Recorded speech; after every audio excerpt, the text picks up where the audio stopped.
Loan लेने जा रहे हो तो कुछ बातें आपको पता होनी चाहिए लोन लेने से पहले, वरना आपका 10,000 से लेके 50,000 तक का नुकसान भी हो सकता है। हाँ, मैं सही बोल रहा हूँ। अगर आपने लोन लेने से पहले ये 5 चीज़ें बिल्कुल नहीं जानी, तो आपका 10, 20, 50,000 तक का नुकसान हो सकता है। नमस्कार दोस्तों, मेरा नाम है वैभव श्रीवास्तव। स्वागत है आप लोगों का मेरे इस यूट्यूब चैनल में जिसका नाम है फाइनेंस विद वैभव श्रीवास्तव। आज का टॉपिक बहुत इंटरेस्टिंग टॉपिक होने वाला है। जैसे कि आप लोगों ने टाइटल पढ़ ही लिया होगा कि 5 ऐसी क्या चीज़ें हैं जो लोन लेने से पहले आपको पता होनी चाहिए, जो एक बैंकर, जो एक लोन एडवाइज़र, जो आपका टीएस है, जो आपका कनेक्टर आपको उससे चीज़ें छुपाता है। तो आज हम इस पूरी वीडियो में यही चीज़ देखने वाले हैं कि 5 ऐसे कौन से मेन रीज़न्स हैं जिनसे बैंक आपसे चार्जेस लेती है, जो आपको पता भी नहीं होता है। आपका लोन डिसबर्स होने के बाद आपके जब अकाउंट में बैलेंस आता है तब आपको पता लगता है कि भाई मेरा पैसा किस चीज़ों में कट गया मुझे तो पता ही नहीं चला। तो मैं आपका दोस्त ड्राइवर श्रीवास्तव आपको इसी आज चीज़ों के बारे में बताऊँगा कि ऐसे कौन-कौन से चार्जेस होते हैं जो बैंक आपको काटने देती है और आपको उन चार्जेस के बारे में पता ही नहीं होता है। चलिए शुरू करते हैं हम लोग आज का ये वीडियो। तो जो पहला और सबसे मेन जो फीस जो लोग काटते हैं उसको हम लोग बोलते हैं पीएफ, प्रोसेसिंग फीस। देखिए हर बैंक, हर एनबीएफसी का ना अलग अलग प्रोसेसिंग का सिस्टम होता है। जैसे कि अगर आप किसी बैंक में जाते हैं, एक अच्छी नेशनलाइज बैंक में जाते हैं, तो उधर 0% प्रोसेसिंग फीस होती है। और अगर आप थोड़ी नॉर्मल बैंक में जाते हो तो वहाँ पे 1-1.5% की प्रोसेसिंग फीस होती है। अगर आप कोई यूनिवर्सल बैंक या कोई स्मॉल फाइनेंस बैंक जाते हैं वहाँ पे 2-2 % तक की लोन के चार्जेस होते हैं, पीएफ होता है। और आप किसी एनबीएफसी चाह रहे हैं तो भाई 4 से 5% तक का आप लोग पीएफ दे देते हैं।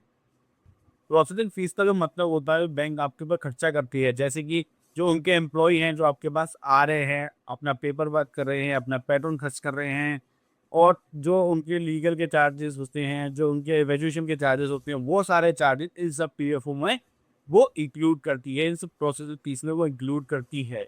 तो जो मेन रीज़न होता है उनका कमाने का पीएफ। अगर आपका सपोज़ कोई 5-10 लाख रुपए का लोन है और कोई बैंक आपको 2% का पीएफ लगा रही है, तो भाई 20,000 रुपए तो सीधे-सीधे चाहिए हो गए। समझ रहे हैं? तो पीएफ उनका एक बहुत सही ज़रिया होता है पेमेंट निकालने का, पेमेंट को वसूलने का।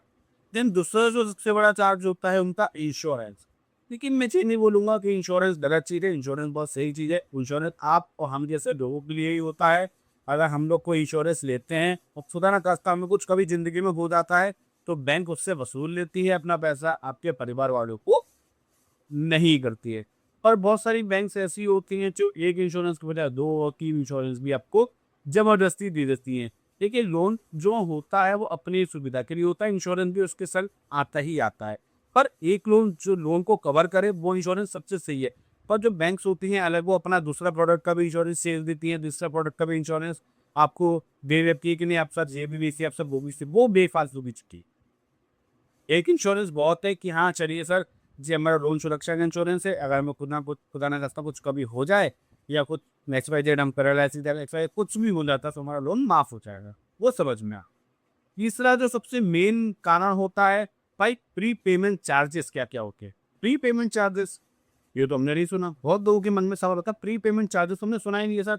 तो प्री पेमेंट चार्जेस का मैं आपको मतलब बताऊं, जैसे कि आपका कोई लोन है जो 15 साल या 20 साल पीछे चल रहा है और आप अपने ही लोन को 2 या 3 साल के अंदर खत्म कर रहे हैं, तो भाई बैंक आपसे बोलती है कि सर हमें 4% का चार्ज लगेगा या 5% का चार्ज लगेगा फोर क्लोज। ये तो हमें बताया नहीं था। तो ये कोई बैंक नहीं बताती है, ये आपको खुद पूछना पड़ता है कि भाई आपका प्री पेमेंट चार्जेस क्या है, आपके फोरक्लोज चार्जेस क्या है, आपका हिडन चार्जेस क्या क्या चीज़ें हैं। तो ये आपका काम है कि आपको पूछना है ये सारी चीज़ें। बहुत सारी बैंकें 3-3 4-4% का प्री पेमेंट चार्जेस ले जाती हैं, जो कि सामने वालों को बाद में प्रॉब्लम होती है कि यार इतना चार्जेस ले लिया बैंक ने, यार तो सोचा ही नहीं था हमने। तो मेक श्योर आपको ये चीज़ पता होनी चाहिए कि हाँ इतना चार्जेस है, इससे चार्जेस कम है।